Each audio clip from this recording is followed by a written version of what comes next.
उत्तराखंड में UCC bill pass हो गया। बड़ी खबर इस वक्त की आपको दे रहे हैं, उत्तराखंड में यूसीसी बिल पास हो। नमस्कार दोस्तों, मैं सिद्धार्थ शुक्ला स्वागत करता हूं आपके YouTube channel know the things में। कहते हैं कि भारत में सभी लोग संविधान के सामने या कह दें कानून के सामने बराबर है। ये कह सकते हैं कि भारतीय संविधान सबके ऊपर बराबर लागू होता है। देखिए, ये कहना और इसकी वास्तविकता में बहुत फर्क है। जैसे कुछ ऐसे व्यक्तिगत मामले होते हैं जिसपे पर्सनल लॉ बोर्ड लगता है, अर्थात उस धर्म का व्यक्तिगत लॉ बोर्ड, जैसे हिंदू पर्सनल लॉ बोर्ड या मुस्लिम पर्सनल लॉ बोर्ड। तो खैर, हिंदू अधिनियम को बदल दिया गया, हिंदू लॉ बोर्ड को यानी कि हिंदू अधिनियम बना दिया गया, जबकि मुस्लिम पर्सनल लॉ बोर्ड अभी भी अलग से लागू होता है। मामला अलग अलग है। आज का जो चर्चा है, आज की जो बात हम आपसे कहने वाले हैं, वो बात करने वाले हैं यूसीसी यानी कि यूनिफॉर्म सिविल कोड, अर्थात समान नागरिक संहिता पर। ये उत्तराखंड की सरकार यानी कि धामी जी की जो सरकार है, बीजेपी की जो सरकार है, वो समान नागरिक संहिता का एक विधेयक लाने वाली है राज्य की विधानसभा में। प्रश्न ये उठता है कि क्या होता है यूसीसी यानी कि यूनिफॉर्म सिविल कोड या समान नागरिक संहिता। संभावित प्रोविजंस कौन कौन से हैं उनके बारे में भी हम चर्चा करने की कोशिश करेंगे। साथ ही साथ हम ये जानने की कोशिश करेंगे ऐसा कौन सा बात है जिससे मुसलमानों द्वारा नाराजगी जाहिर की जाती है। तो सबसे पहले बात करते हैं भारतीय संविधान के अनुच्छेद 44 की। संविधान के अनुच्छेद 44 में समान नागरिक संहिता की अर्थात यूसीसी की लाने का निर्देश दिया गया है। उस समय संविधान निर्माताओं के बीच में कुछ मतभेद, जैसे कि पक्षकारों का मानना था कि जो देश में एक समान नागरिकता होगी, यानी कि जो अधिनियम होगा, जो कानून होंगे, एक समान होंगे, सबके ऊपर समान लागू होंगे, इससे भारत की जो यूनिटी है, जो एकता है, वो अखंडित होगी और मजबूत होगी। साथ ही साथ विविधता को भी बनाए रखने का दलील दिया गया था।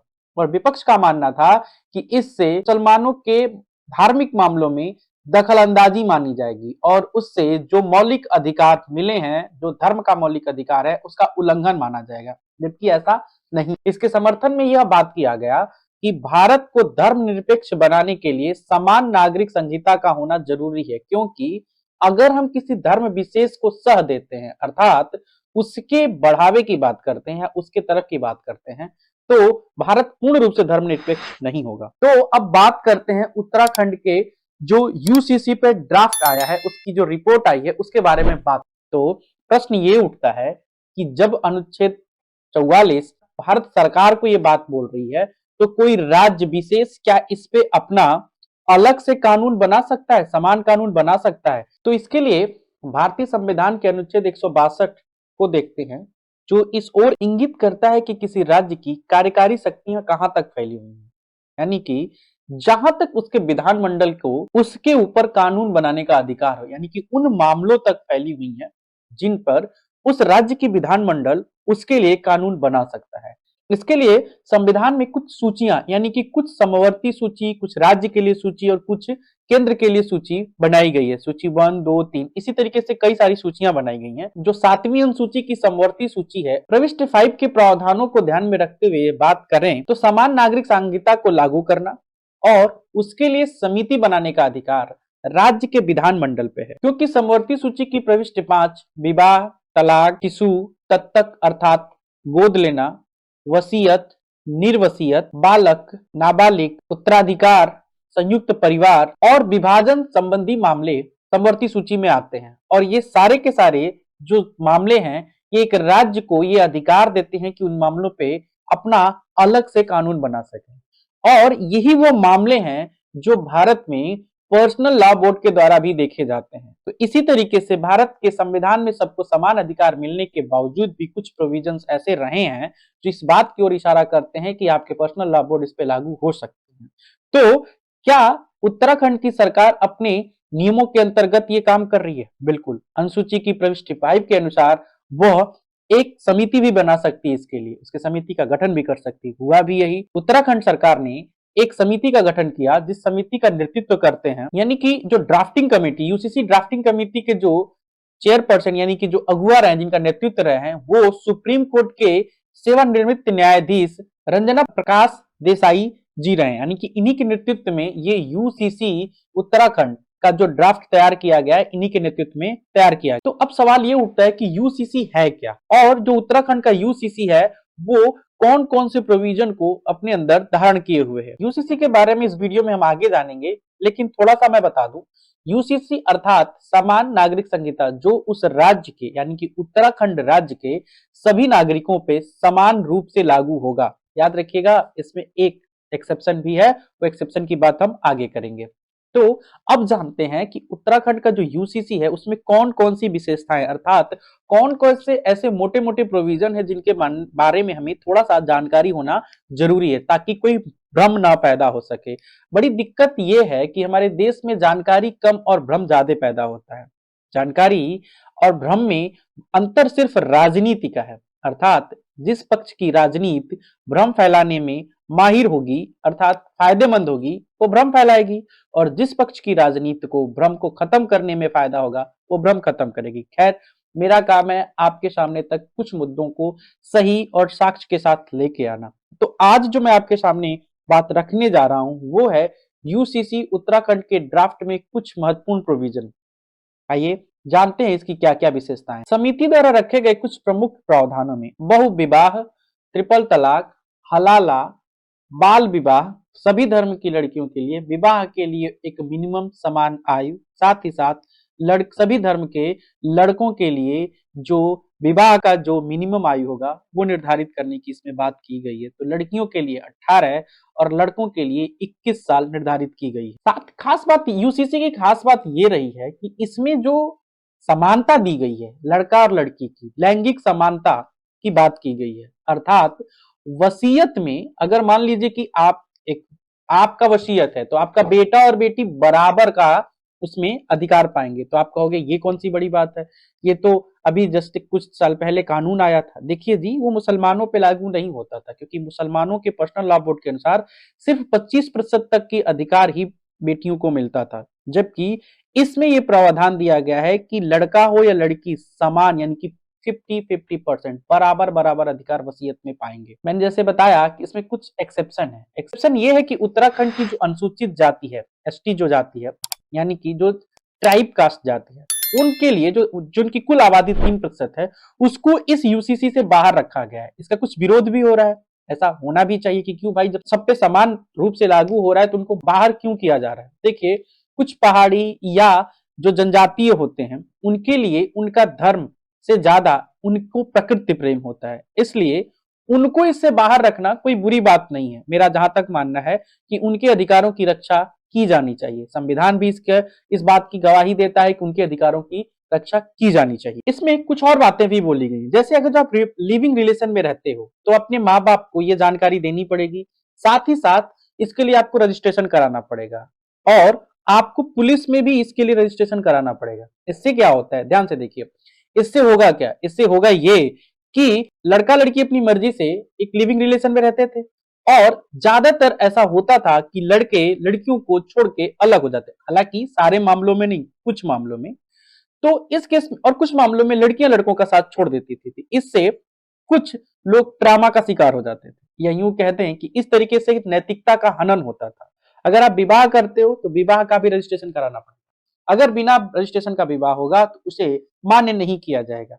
चलिए मान लीजिए सामाजिक रीति रिवाजों से मान्य किया जाएगा, लेकिन होगा ये कि आपको सरकारी सुविधाएं नहीं मिलेंगी अगर आप रजिस्ट्रेशन नहीं कराते हो विवाह उपरांत अपने शादी का। देखिए, इससे क्या है कि आपका जो पासपोर्ट या इधर उधर जो लोग जाते, भारत के बाहर जो लोग जाते थे, इनको पासपोर्ट बनवाना होता था, उनको रजिस्ट्रेशन अनिवार्य होता था, तभी उनका पासपोर्ट बनता था। अब ये सिंपल सी बात है, विदेशों में लोग ऐसे बहुत सारे मामले आते थे कि शादी करके विदेश चले जाते थे और डिनाई कर देते थे कि जी हमारी शादी नहीं हुई है, और वहां जाके अपना सेटल हो जाते थे। तो इससे रजिस्ट्रेशन होने से इंटरनेशनल लेवल पे वो शादियां वैलिड हो जाएंगी, और उस देश में भी इस चीज को मान्यता मिलेगी।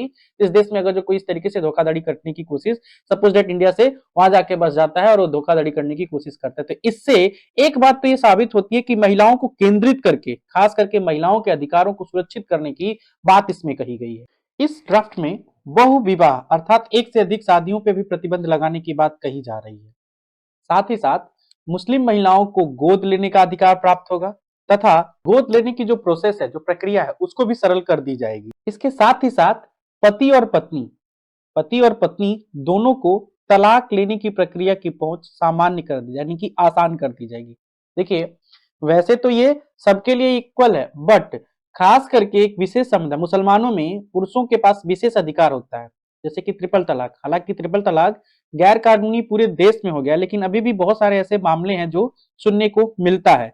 और पत्नी तलाक नहीं दे सकती है, ऐसा भी शायद कुछ प्रावधान है। तो अगर ऐसा प्रावधान है तो अब वो प्रावधान बदल जाएगा और पत्नी भी पति को तलाक दे सकती। मान लीजिए बेटा है, बहू है, बेटा नौकरी पेशा है और अगर उसकी मृत्यु हो जाती है तो पत्नी का अब ये दायित्व होगा कि बेटे के माँ बाप का भरण पोषण करे। इसके लिए उसे मुआवजा भी मिलेगा। यदि पति की मृत्यु के बाद पत्नी पुनर्विवाह करती है तो उसको जो मुआवजा मिला रहेगा वो पति के माँ बाप के साथ साझा करना पड़ेगा।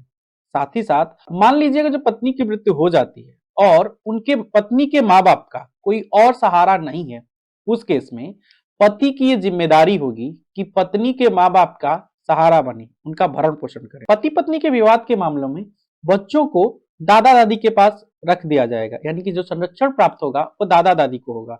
साथ ही साथ अनाथ बच्चों को संरक्षण देने की जो प्रक्रिया है उसको और सरल और सुव्यवस्थित बनाई जाएगी। इसके साथ ही एक और बात बोली जा रही है कि इसमें जनसंख्या नियंत्रण के लिए भी, यानी कि बच्चों की संख्या के लिए भी कुछ प्रोविजंस लाए जा सकते। अब सवाल ये उठता है कि इसमें चिंताएं कुछ तो होंगी जिसका विरोध हो रहा है। तो बिल्कुल पहला विरोध का कारण ये है कि जो भारतीय संविधान है, जो विशेषाधिकार देता है, धर्म का विशेषाधिकार देता है, धर्म की स्वतंत्रता का जो विशेषाधिकार देता है, उसकी उल्लंघन की बात हो सकती है, ऐसा लोगों का कहना है। ऐसा लोग जो इसका विरोध कर रहे हैं वो ये मान रहे हैं कि हो सकता है इसमें धार्मिक स्वतंत्रता का कुछ उल्लंघन हो। कुछ लोगों का ऐसा भी मानना है भारत की जो पहचान है विभिन्नता में एकता की, उसके खिलाफ भी ये बात हो सकती है। कुछ लोगों की रीति रिवाज, जैसा कि मैंने बताया कि मुस्लिम धर्म के रीति रिवाजों के खिलाफ भी ऐसी बातें कही जा रही हैं की जा सकती हैं। मेरा व्यक्तिगत मानना है कि ये जो भी हो रहा है ये न्याय संगत हो रहा है। तो जैसा कि मैंने पहले भी बता दिया कि अनुच्छेद 44 जो राज्य को ये निर्देश देती है कि पूरे भारत में आप एक समान नागरिक संहिता लागू करें। हालांकि संविधान निर्माताओं ने यूसीसी के मामले को सरकार के विवेक के ऊपर छोड़ दिया है कि सरकार को जब लगेगा कि उचित समय है तो लागू कर सकती है। जैसा कि पिछले दिनों जो संसद में दिए गए प्रधानमंत्री जी का भाषण है, जो उन्होंने ये बोला कि उनका जो तीसरा कार्यकाल होगा वो बहुत ही कड़े फैसले लेने वाला होगा और आगामी भारत के 1000 साल की नींव रखेगा। अर्थात 1000 साल का जो विजन देख रहे हैं, उसके लिए जो उनका अगला कार्यकाल यानी कि 2024 में उनका ये मानना है कि वो जीत के आएंगे और पुनः प्रधानमंत्री बनेंगे, उसके बाद का जो कार्यकाल होगा वो भारत में कड़े फैसले लेने का होगा। अर्थात बहुत सारे ऐसे फैसले लिए जाएंगे जो संविधान निर्माताओं ने सोचा था, लेकिन राजनीतिक व्यवस्था की वजह से ऐसे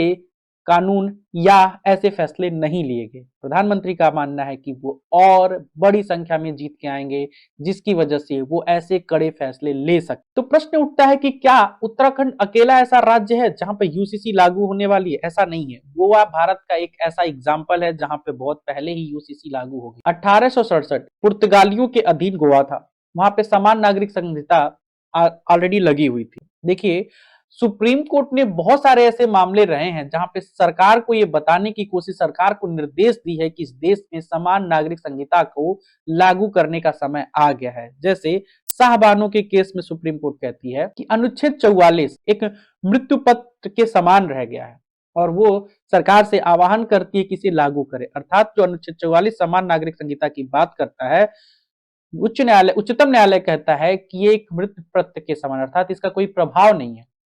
साथ ही साथ और भी बहुत सारे ऐसे मामले रहे हैं जिसमें सुप्रीम कोर्ट ने तल्ख टिप्पणी की है सरकार को और ये निर्देशित किया है कि उसको यूसीसी लागू करना चाहिए। इसी तरीके की बात सरला मृदुल बनाम भारत संघ 1995 और जान वल्लभ पटम बनाम भारत संघ 2003, ये भी और भी बहुत सारे ऐसे मामले रहे हैं जिसमें उच्चतम न्यायालय ने इस बात को दोहराया है कि समान नागरिक संहिता लागू होनी चाहिए। 2019 में एक ऐसा ही मामला सामने आता है, जोस पाउलो कांटिनो बनाम मरिया लुइजा वेलेंटीना परेरा 2019। ये वो केस है जिसमें सुप्रीम कोर्ट ने ये कहा कि गोवा भारत के लिए एक चमकता हुआ उदाहरण है, क्योंकि गोवा में समान नागरिक संहिता लागू है जो कुछ सीमित अधिकारों को छोड़ के सभी के ऊपर समान रूप से लागू होती है। चाहे वो धर्म, जाति, संप्रदाय, लिंग का प्रवाह नहीं करते। तो समान नागरिक संहिता, जैसा कि सुप्रीम कोर्ट ने भी बहुत बार सरकार को ये बोला है कि समान नागरिक संहिता देश में लागू होना चाहिए,